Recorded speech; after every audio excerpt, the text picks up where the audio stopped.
All right, what is the specific heat of the solid, liquid, and gas phase? Okay, so we're going to use these little segments there, okay? So this segment here will be, this is for the solid phase, right? This segment here is for the liquid phase, and the gaseous phase will use this segment here, okay? Now we know the mass, right? Mass is 0.0160 kilograms.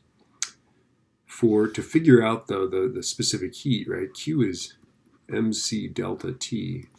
So C is going to just be Q divided by m delta T. We already know the mass is 0.0160, so 16 grams basically, right? But we got to figure out how much heat flowed into that phase and what was the temperature change of that phase, right? So let's just take a look at this first one here, right? How much heat flowed in? Well, it looks, let's just believe that the smallest gradation here is a half. So I think 50 joules flowed in. Okay, so for this guy, Q is 50 joules. And the change in temperature is from 0 to 30. So the delta T is 30 degrees Celsius. Okay, so for the solid, we can do that, right? So let's look at the solid. C is equal to 50 joules that flowed in divided by 0.016. And then our change in temperature is 30 for the solid. Let's do that. 50, you got to turn your calculator on. 50 divided by 0.016 divided by 30. And that is 104.16 bar. And that is going to be joules per kilogram degree Celsius, right?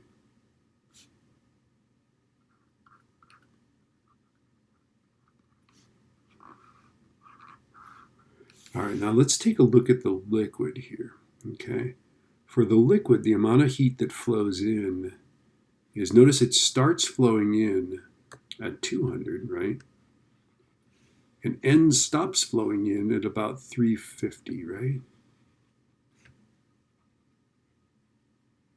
Right, so the heat is going to be 150 joules that flowed in, not 350, because that flowed in all the way up until now. It flowed into the solid, it melted it, right? But what flowed into the liquid is just the 350 minus the 200, right?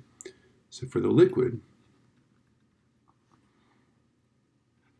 the heat is equal to 350 minus 200, or just 150, right? The mass is 0.016, right? So Q is 150 joules, right?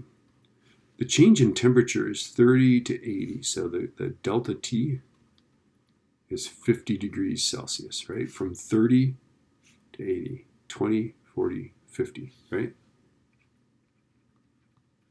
There we go. So 150 divided by 0.016 divided by 50. And that is 187.5.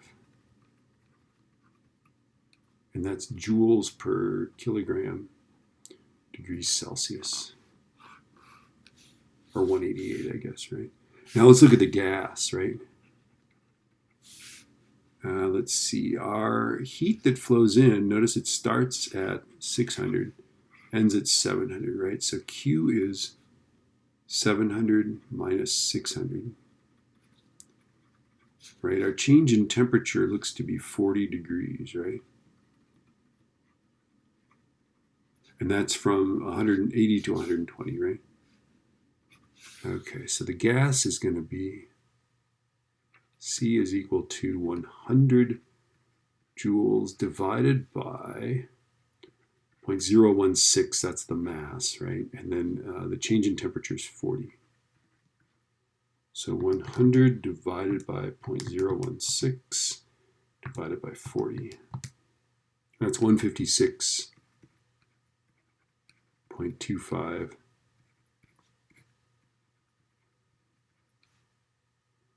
Yarly. All right.